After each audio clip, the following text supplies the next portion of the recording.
결혼 준비 시작한 지 얼마 되지도 않았는데 아무리 봐도 내 남편으로 사는 것보다는 엄마 품의 효자아들로 평생을 사는 게 훨씬 더 나아 보여서 예비시댁에 귀한 아들 반품해주고 돌아왔어요.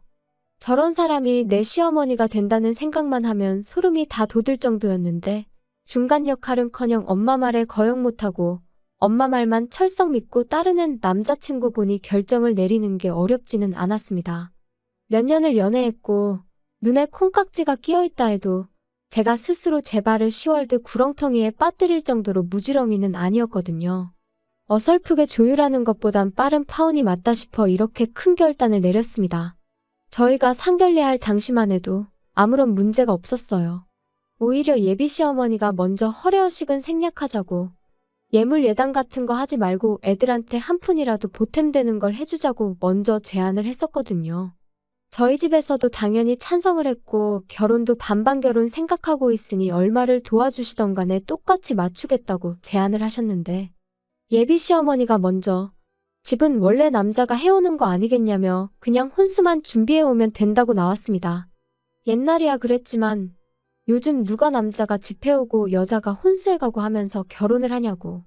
부담 가지실 필요 없으니 반반 결혼하자고 한 번 더 물으셨는데 예비 시어머니는 절대 그렇게 할 수 없다고 단호하게 거절을 했었습니다. 반반 결혼을 한다는데도 계속 싫다고 우겨대는데 어떻게 별 수가 없었어요. 그래서 혼수 비용에 결혼식 비용, 신혼여행비까지 전부 저희 집에서 다 하겠다 말하고 그렇게 이야기를 정리했습니다. 친구들은 요즘 그런 시어머니가 어디 있냐며 저보고 전생에 나라를 구했냐느니 어쨌다느니 소리를 하면서 부러워했어요. 다들 부럽다 부럽다 하니까 저도 처음에는 좋은 시댁 만났구나 막연하게 그렇게 생각하고 있었죠. 그런데 그 해준다던 신혼집이 제가 생각했던 것과는 많이 달랐습니다.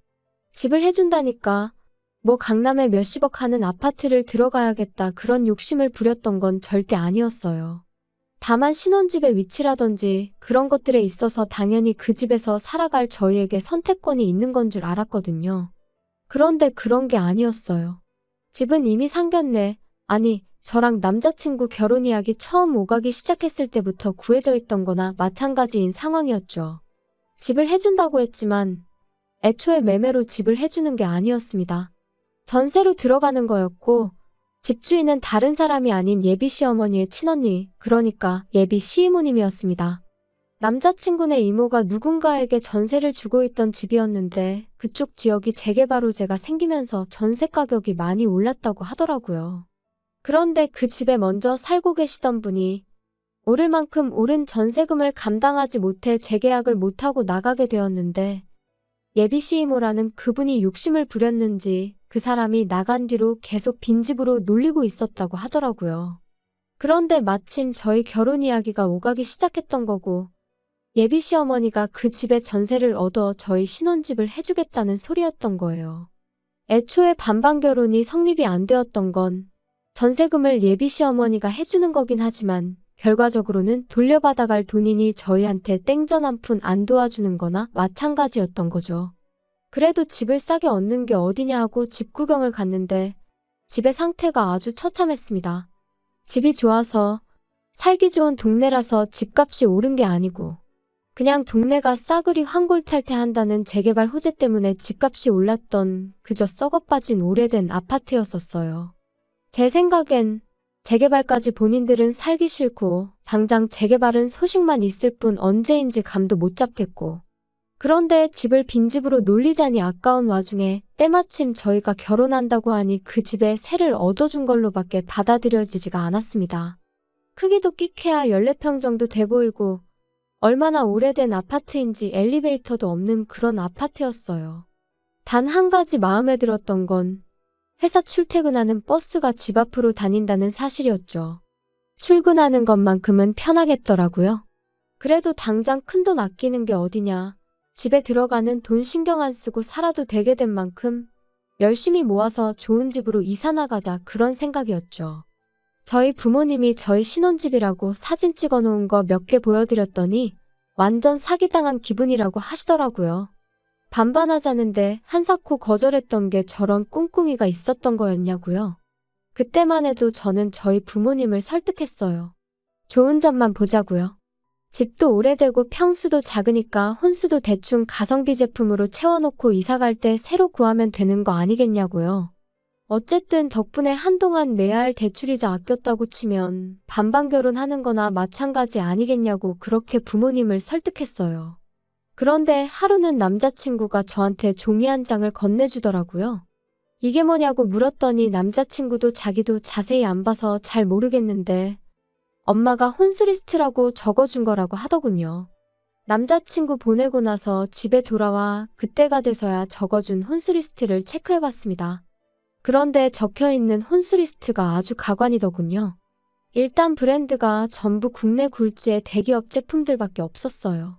모델명에 색깔까지 자세하게도 적어줬는데 인터넷 찾아봤더니 심지어 두 브랜드에서도 제일 비싼 최고급 라인의 제품들이더군요. 조금 어이가 없었어요. 집은 언제부터 관리를 안 했던 건지 벽지도 다 누렇게 떠있고 바닥 장판도 여기저기 찢어진 곳 투성이에 심지어 요즘은 보기도 힘들다는 그 전통 한지 모양 장판이었거든요. 보아하니 리모델링을 해줄 리는 만무했고 저희 돈으로 대충 도배랑 장판만 할 계획이었는데 아무리 도배 장판을 새로 한다고 해도 샤시도 오래된 알루미늄재 샤시인데 그런 집에 가전가구만 최고급 최신형을 써야 할 이유가 하나도 없잖아요? 가전가구가 최고급 최신형이라고 썩은 집이 좋은 집이 되는 건 아니니까요.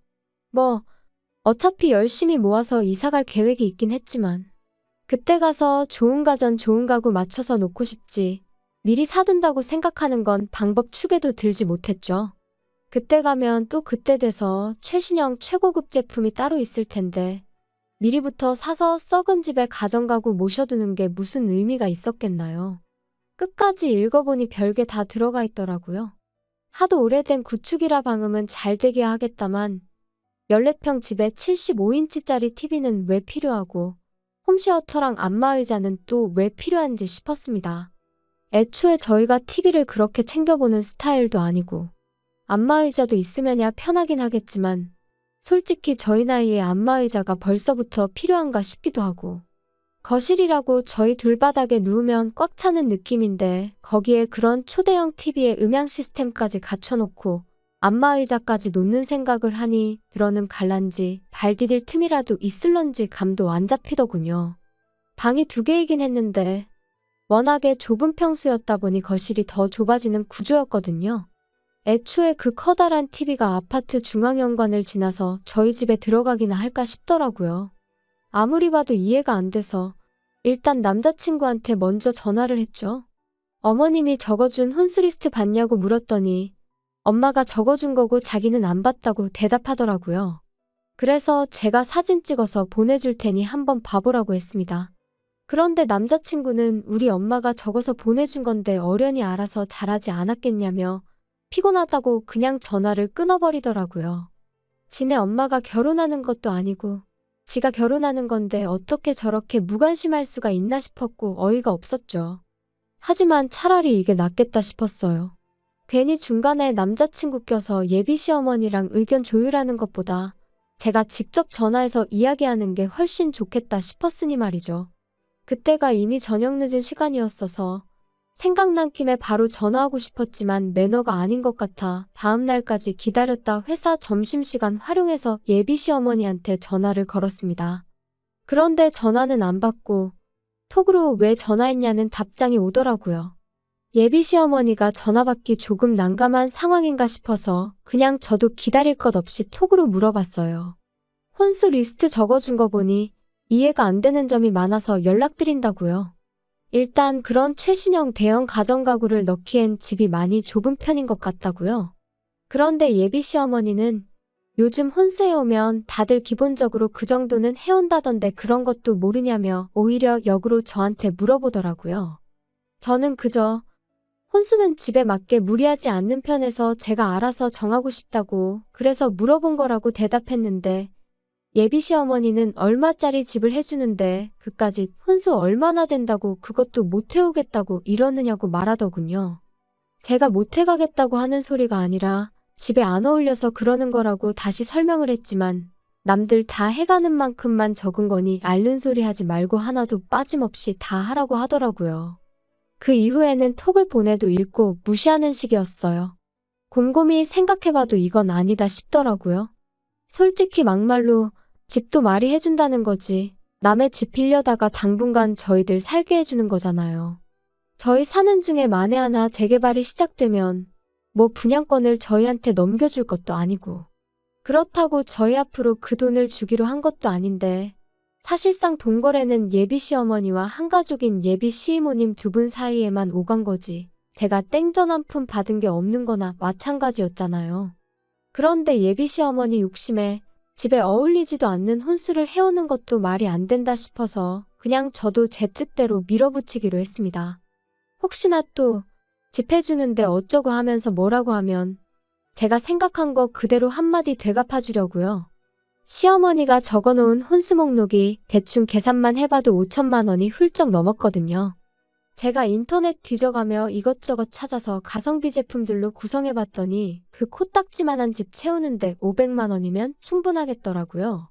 예비 시어머니가 아들 시켜서 저한테 종이 한 장 휙 던져놓고 통보식으로 혼수 목록 줬던 것처럼 저도 똑같이 제가 새로 고친 혼수 목록 톡으로 사진 찍어서 예비 시어머니한테 보냈어요. 톡으로 또 이게 뭐냐고 물어오길래 불편하게 톡으로 하지 말고 전화로 하자고 말했죠. 뭔가 싶었는지 이번에는 전화를 바로 받더라고요. 예비 시어머니는 전화 받자마자 내가 적어준 거에서 뺄 게 뭐가 있다고 그걸 네 맘대로 고치냐며 짜증 섞인 목소리로 말을 꺼냈습니다. 제가 보니 빼고 고치고 할 게 한두 가지가 아니라서 다 고쳤다고 이유도 다 설명드리겠다고 말씀드렸죠. 짜증난 시어머니 말투 뒤로 하고 제 할 말을 시작했어요. 방이 2개라고 에어컨 방마다 설치할 수 없으니 하나 빼는 거다. 건조기가 있으면 저희가 편하겠지만 안타깝게도 베란다가 너무 작게 나와서 설치조차 불가능하다더라. 그리고 저희들 맞벌이 하는 데다가 집에서 많이 먹어봐야 저녁 한 끼 먹는 게 고작인데 설거지할 게 얼마나 나온다고 식기세척기를 놓냐. 그래서 그것도 빼버렸다. 같은 이유로 양문형 냉장고도 필요 없다고. 냉장고에 들어간다고 음식이 안 상하는 것도 아니지 않느냐? 괜히 큰 냉장고 때문에 안 그래도 좁아터진 집 더 좁아 보이고 전기세만 더 많이 나온다고. 그냥 적당한 크기의 냉장고로 바꾸겠다 했죠. 이런 식으로 하나하나 조목조목 이유를 대가며 바꾸는 이유랑 아예 목록에서 제외해버린 이유를 설명하니 예비 시어머니가 아주 잘났다고 벌써부터 돈을 이렇게 아끼는 걸 보니 조만간 부자 되겠다며 빈정거리는 말투로 말을 하더라고요. 하지만 그게 끝이 아니었죠. 아직 대망의 TV랑 홈시어터, 안마의자랑 고급 소파까지 거실에 들어갈 가전가구들은 시작도 안 꺼냈거든요. 솔직히 이 부분이 제일 거액이었다 보니 꼭 짚고 넘어갈 생각이었어요. 예비 시어머니한테 단도직입적으로 거실에는 테이블 하나랑 좌식의자 2개 정도 놓고 아무것도 놓을 생각 없다고 했습니다. 좁아터진 집 넓어 보이려면 아무것도 없는 게 최고인 거 모르시냐고. 그리고 집에서 TV 볼 일도 거의 없는데 무슨 TV냐. 그냥 거실에서는 차나 가끔 마시고 휴식하고 싶을 때 쉬는 공간으로 쓸 계획이니 그런 고급 가전제품들은 하나도 필요 없다고 딱 잘라서 말했죠. 예비 시어머니는 TV도 없이 세상 돌아가는 소식은 어떻게 알고 살 거냐고 집에 TV를 안 놓을 생각을 하냐며 뭐라고 하길래 요즘 그런 건 TV 없어도 다 폰으로 보고 컴퓨터로도 볼 수 있는 거 모르시냐 했죠. TV 틀어봐야 재방송밖에 안 해주는 것 같은데 잘 보지도 않는 거 매달 요금 내고 그런 거 신경 쓸 바에 아예 TV 없이 지내보겠다고 말했습니다. 그랬더니 예비 시어머니가 그럼 안마의자랑 TV 그런 것들은 당신 집에 놓을 테니 생략하지 말고 당신 집에 가져다 놓으라고 하더군요. 그래서 제가 지금 무슨 소리를 하시는 거냐 했습니다. 혼수 이야기 하고 있는데 왜 신혼집 가전가구를 어머님 댁에 놓으라고 하냐고 되물었죠. 그랬더니 예비 시모가 생각해보라며 그래도 내가 집까지 해주는데 뭐라도 하나는 받아야 면이 좀 서지 않겠냐고 하는 거예요. 아니 상견례할 적엔 예물 예당 같은 허례허식은 생략하자고 하신 분이 이번엔 대놓고 시댁에 최신형 가전가구를 놓아달라고 요구하고 있으니 어이가 없었죠. 심지어 그것들만 해도 거의 2천만 원이 넘는 고가의 제품들이었거든요. 예비 시어머니는 계속해서 허례허식이 아니라 집 해주는데 혼수 고작 그거 해오면 수지타산이 안 맞지 않느냐며 계속해서 바꿔달라고 요구를 해오더군요. 아무리 생각해도 이건 아니다 싶었고 더 말해봐야 말도 통하지 않겠다 싶어서 그럼 한번 생각해본다 말하고 다시 연락드리겠다 한 뒤 전화 끊어버렸습니다. 그렇게 전화 끊고 나니 정말 말 그대로 현타가 오더라고요. 막상 저랑 결혼한다는 남자친구는 엄마가 혼수로 얼마나 말도 안 되는 걸 요구하고 있는지에 대해서는 관심도 없지 싶었고 시어머니 될 사람은 제가 악착같이 돈 안 쓰려고 기싸움하는 것 같으니 뭐라도 뜯어내려고 하는 심보인 것 같았고요. 그러다 보니 아무리 생각해도 이건 좀 아니다 싶어서 그날은 퇴근하고 자취방이 아니라 부모님 집으로 돌아갔어요. 그리고 부모님한테 이 상황을 말씀드렸죠. 14평짜리 집에 꽉꽉 채워 집어넣을 최신형 대형가전부터 가구들까지 목록 적어놓은 것도 보여드렸어요. 어머니도 기가 찼는지 어이없다는 표정을 지으시더라고요. 당장 남자친구한테 전화해서 그냥 결혼은 양가 도움을 받지 말던가 반반 똑같이 지원받아서 하는 걸로 하자고 말하라시더라고요. 그래서 남자친구한테 바로 전화를 했어요. 지금 상황을 충분히 이해가 되도록 설명을 해줬는데 남자친구는 그런 건 생각도 안 하고 바로 짜증부터 내더라고요. 애초에 그럴 거면 해온다고 하질 말았어야지 않는 거 아니냐고요. 그러면서 또 한다는 소리가 엄마랑 이야기해보고 연락 줄 테니까 그렇게 알라고 하는 겁니다. 예비 시어머니만의 문제였다면 저희 부모님이 어떻게든 조율해보려고 도와주셨을 텐데 가만 보니 이건 비단 예비 시모 혼자만의 문제가 아니라 그 아들인 남자친구한테도 문제가 있다는 걸 알게 되었습니다. 저희 부모님도 그 상황을 두 눈으로 목격하시니 엄청 열받아 하셨어요. 어머니가 저한테 예비사돈한테 남자친구가 전화 걸어서 통화 못하기 전에 곧바로 전화 좀 걸어보라고 하더라고요. 남자친구가 예비시어머니한테 전화 거는 걸 미뤘던 건지 예비시어머니가 바로 전화를 받았어요. 바로 전화 받으실 분이 아닌데 생각해보니 제가 시댁가전 바꿔주는 걸 생각해보겠다고 말하고 전화를 끊었었다는 게 생각이 딱 나더라고요. 예비시어머니가 전화를 받는 걸 확인하자마자 저희 어머니께서 핸드폰 바로 뺏어다가 한마디 하셨어요. 이런 식으로 나올 거면 그냥 반반 결혼시키자고요. 예비 시어머니는 어떤 상황인지 곧바로 눈치를 챘던 건지 거기서 오히려 큰 소리를 치더군요. 아니, 그럼 애초부터 해온다는 소리를 하지 말았어야 했던 거 아니냐? 그리고 한쪽에서 집해오면 반대쪽에서는 원하는 대로 혼수해오는 게 당연한 거 아니냐고 하는 겁니다. 그 말 듣자마자 저희 어머니가 다시 전화에다 대고 한 소리 하셨어요. 내가 단칸방 들어가서 월세 사는 한이 있더라도 지금 사는 집 저희 신혼집으로 쓰게 내주겠다고요. 집은 내가 해올 테니 예비사돈이 혼수를 해오는 걸로 하셔라 했습니다. 다 쓰러져가는 14평 쓰레기 아파트 가지고 혼수 5천만 원치 받으려고 했나 본데 우리 집은 당신 언니가 가지고 있다는 그 잘난 집보다 평수도 크고 집값도 훨씬 더 받는 거 알고 계시냐고. 그러니 우리 집 신혼집으로 내주면 아주 리모델링부터 시작해 가전가구에 자동차까지 싹 다 받아내야겠다 했습니다. 집 해오면 원하는 대로 혼수해주는 게 당연한 거라고 하셨지 않냐고. 어디 한번 얼마나 해오는지 한번 두고 봐야겠다고 으름장을 놓으셨죠. 그랬더니 이게 지금 경우없게 뭐하는 짓이냐고 따지더군요. 예의라고는 눈꼽만치도 없는 행동인 거 알고 그러는 거냐며 큰 소리를 치길래 제가 어머니한테서 전화기를 뺏어다가 예비시모한테 한마디 해줬습니다. 당신네들이 했던 거 그대로 똑같이 하는 건데 경우 없고 예의 없다고 하는 걸 보니 아줌마가 아들 결혼을 빌미로 얼마나 개수작을 부리고 있는지는 알고 있는 것 같아서 다행이라고요. 제 말을 듣고는 언성을 높이며 너는 시어머니가 아주 우습게 보이냐고 아주 시집 오면 버르장머리를 개조해줘야겠다고 겁을 주더라고요. 그래서 저도 한마디 해줬습니다. 아줌마 정신 차리라고요. 아직도 내가 결혼하고 싶어서 이러는 건 줄 아냐고 파혼하자고 하는 소린데 눈치 좀 챙기라고 한마디 해줬어요. 예비 시어머니가 저보고 말 다 했냐 그러길래 뭐 더 듣고 싶은 말 있으시냐고 한 번 더 듣고 싶으면 말만 하라고 했어요. 몇 번이고 더 해줄 수 있다고 말이죠.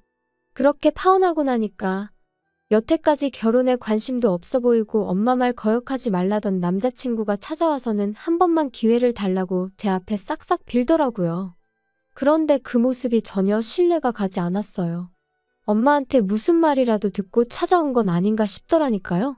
이모네 집 세입자 못 구할 것 같아서 저러나 혼수로 모티브라도 하나 바꾸는 걸로 줄여보겠다 하려나 싶었어요. 그때 딱 느꼈죠. 결혼을 하겠다고 정하긴 했지만 이 사람이 없으면 못 살겠다 싶을 만큼 깊이 사랑했던 건 아니란 걸요. 애초에 저는 이미 혼수리스트랍시고 남자친구한테서 종이 한 장 건네받았을 때부터 결혼할 마음이 싹 달아났던 것 같아요. 남자친구한테 내 마음 돌릴 생각 없다고. 파혼의 이유가 당신 어머니한테만 있는 건 아니니 너무 엄마 탓은 하지 말라고 한마디 해줬네요. 애초에 너가 나랑 결혼하고 싶었으면 나랑 너네 엄마랑 저렇게 개싸움 나게 두지는 않았을 거 아니겠냐고 하니 아무 말도 못하고 돌아가더군요. 한편으로는 거액의 혼수 목록을 받았을 때 그때 차라리 후련하게 정리해버렸다면 이렇게 마무리가 더럽지는 않았을까 싶은 생각이 들 때도 있습니다. 하지만 여전히 그거 하나만큼은 확실하네요. 꼴 같지 않은 집구석에 주제 파악시켜주고 내 하고 싶은 말 속 시원하게 다 내뱉어낸 거, 그 덕에 제 속은 후련해졌고 아무 미련 없이 끝낼 수 있었다는 거 말이에요.